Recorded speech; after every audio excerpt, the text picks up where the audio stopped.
নমস্কাৰ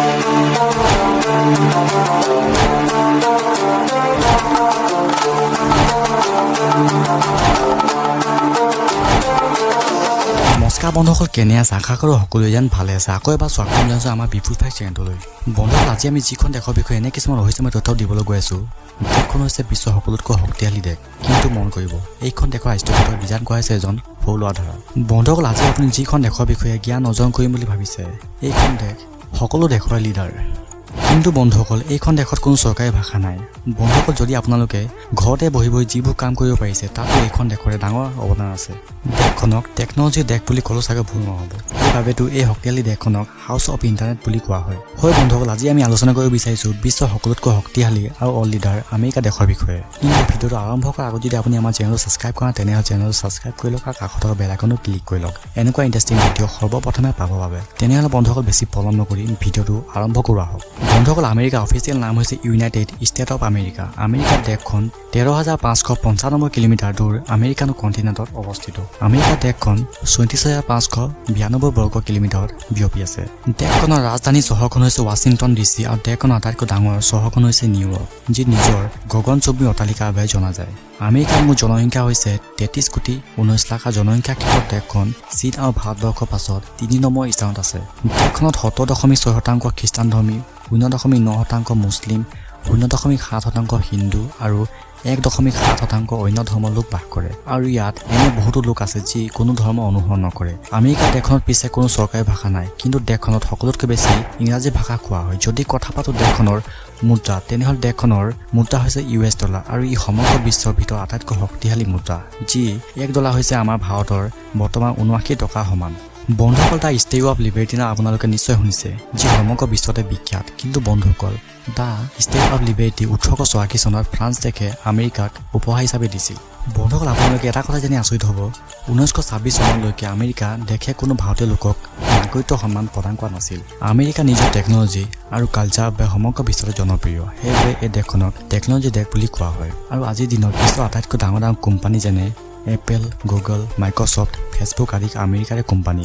আমেৰিকাৰ বিশ্বৰ ভিতৰত আটাইতকৈ শকত লোকৰ দেশো মনা হয়, কিয়নো ইয়াৰ প্ৰায় 33% মানুহৰ ওজন জোখতকৈ বহুগুণে বেছি। বন্ধুসকল, আজিৰ দিনত বহু বিখ্যাত খাদ্য যেনে বাৰ্গাৰ, পিজ্জা, হটডগ আদি আৱিষ্কাৰো সৰ্বপ্ৰথমে আমেৰিকা দেশতে হৈছিল। আমেৰিকাত প্ৰতি বছৰে 50 আৰব বাৰ্গাৰ খোৱা হয়, যি সমগ্ৰ বিশ্বৰ ভিতৰত আটাইতকৈ বেছি। বিশ্বৰ টপ 10 ধনী লোকৰ ভিতৰত 8জনে হৈছে আমেৰিকাৰে বাসিন্দা। এটা কথা জানি আপুনি আচৰিত হ'ব, আমেৰিকাৰ 7% লোকে দাবী কৰে যে তেওঁলোকৰ জীৱনকালত কেতিয়াও গা ধোৱা নাই। বন্ধুসকল, আমেৰিকাত প্ৰত্যেক দিনে ইমানেই পিজ্জা খোৱা হয়, যদিহে এই পিজ্জাবোৰক মাটিত পাৰি দিয়া হয় তেন্তে 120 বিঘা মাটিত পিজ্জাৰে ভৰা পৰা যাব।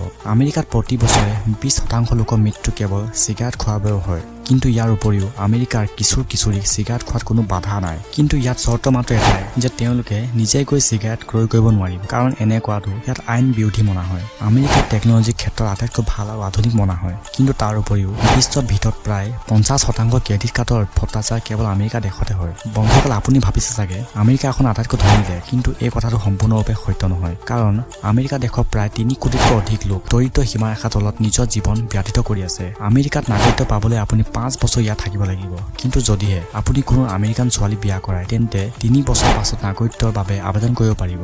আমেৰিকাৰ 33% বিজনেছৰ মুৰব্বী দেশখনৰ মহিলা। বন্ধুসকল, এই সমগ্ৰ বিশ্বখনক ইমান বেছি উন্নত আৰু টেকন'লজিৰ ক্ষেত্ৰত ইমান বেছি জাগত লৈ যোৱাত আমেৰিকা দেশ এক বিশেষ ভূমিকা পালন কৰিছে। কাৰণ ইণ্টাৰনেট, গুগল, ফেচবুক আৰু আমেজন দৰে বস্তুবোৰৰ আৱিষ্কাৰো আমেৰিকা দেশৰ বাবে সম্ভৱ হৈছে। তেনেহ'লে আহক বন্ধুসকল, এতিয়া আপোনালোকক ক'বলৈ গৈ আছোঁ আমেৰিকা দেশৰ এনে কোনবোৰ ঠাই আছে যি সকলোতকৈ জনপ্ৰিয় স্থান, য'ত আপোনালোকে ফুৰিবলৈ যাব পাৰিব আৰু ঠাইবোৰ ফুৰিবলৈ কিমান টকা খৰচ হ'ব তাৰ বিষয়েও আলোচনা কৰিম। লগতে আপোনাক কম আমেৰিকাৰ ভিছা পাবৰ বাবে আপুনি কি কৰিব লাগিব। বন্ধুসকল, নম্বৰ 1 হৈছে নিউয়ৰ্ক। নিউয়ৰ্ক হৈছে বিশ্বৰ এক সন্মানীয় গোলকীয় কেন্দ্ৰ, যি ইয়াৰ সুন্দৰ স্থাপত্য, চলচ্চিত্ৰ আৰু কলাৰ বাবে সমগ্ৰ বিশ্বতে বিখ্যাত। নিউয়ৰ্ক আমেৰিকা ভ্ৰমণৰ বাবে অন্যতম শ্ৰেষ্ঠ স্থান, যাক বিগ কেপেল বুলিও জনা যায়।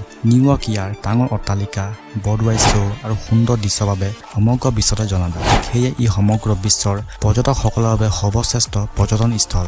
বিশ্বমানৰ প্ৰদৰ্শনী গৃহ যেনে MoMA আৰু বিশ্ব ঐতিহ্য ক্ষেত্ৰ যেনে ষ্টেচু অফ লিবাৰ্টি ইয়াত মুখ্য আকৰ্ষণ, যি আছে 22 মহলা আৰু 354খন চিৰি। যদি আপুনি আমেৰিকা ভ্ৰমণ কৰিবলৈ কৈ আছে, তেন্তে নিউয়ৰ্ক অবিহনে আপোনাৰ ভ্ৰমণ সম্পূৰ্ণভাৱে অসম্পূৰ্ণ হ'ব। নম্বৰ 2 হৈছে মিডটাউন মানহাটন।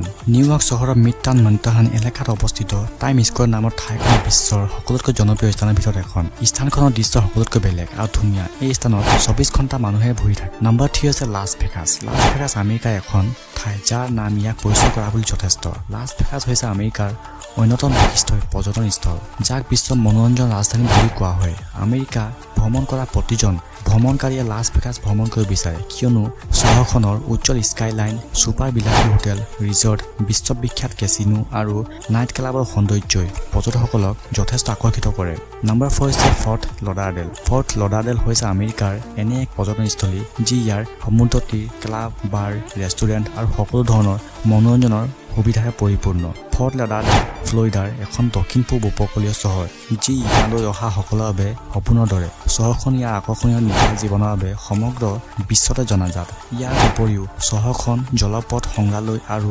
ঐতিহাসিক স্থানৰ বাবে জনপ্ৰিয় নম্বৰ 5 হৈছে মিয়ামি হৈছে আমেৰিকাৰ এখন সাগৰীয় চহৰ যি ইয়াৰ সমুদ্ৰ তীৰ আৰু নিশা জীৱনৰ বাবে সমগ্ৰ বিশ্বৰ পৰ্যটকৰ এক জনপ্ৰিয় স্থান চহৰখন দক্ষিণ ফ্লৰিডাৰ আটলাণ্টিক মহাসাগৰৰ ফালে অৱস্থিত য'ত বহুতো ডাঙৰ কোম্পানী আৰু কৰ্পৰেট মুখ্য কাৰ্যালয় অৱস্থিত কিয়নো ই হৈছে দেশৰ বিত্তীয় মনোৰঞ্জন কলা আৰু মাধ্যমৰ মুখ্য কেন্দ্ৰ মিয়ামিক ইয়াৰ শ্বকিং ক্ৰুজ জাহাজৰ বাবে পৃথিৱীৰ ক্ৰুজ ৰাজধানী বুলি কোৱা হয় মিয়ামি হৈছে এখন চহৰ য'ত খোজ কৰা আৰু ধেমালি কৰাৰ বিকল্প কেতিয়াও শেষ নহয় তেনেহ'লে বন্ধুসকল এতিয়া জানো আহক দেশখনৰ ভিছা প্ৰক্ৰিয়াৰ বিষয়ে আৰু আমেৰিকা ফুৰিবলৈ আপোনালোকক কিমান টকা খৰচ কৰিব লাগিব আমেৰিকা ভিছা পোৱাটো ইমান সহজ নহয় ইয়াৰ বাবে আপুনি বহু অসুবিধাৰ সন্মুখীন হ'বলগীয়া হ'ব পাৰে ইয়াৰ প্ৰক্ৰিয়া বাকী দেশবোৰতকৈ বহু দীঘল আপুনি যদি টুৰিষ্ট ভিছা পাবলৈ বিচাৰে তেন্তে আপুনি আমেৰিকান এম্বেচিত এপ্লাই কৰিব লাগিব আৰু কিছুদিন ইনকুৱাৰী হ'ব আৰু সকলোবোৰ নথিপত্ৰ শুদ্ধ থাকে তেনেহ'লে আপোনাক এই ভিছা প্ৰদান কৰি দিয়া হ'ব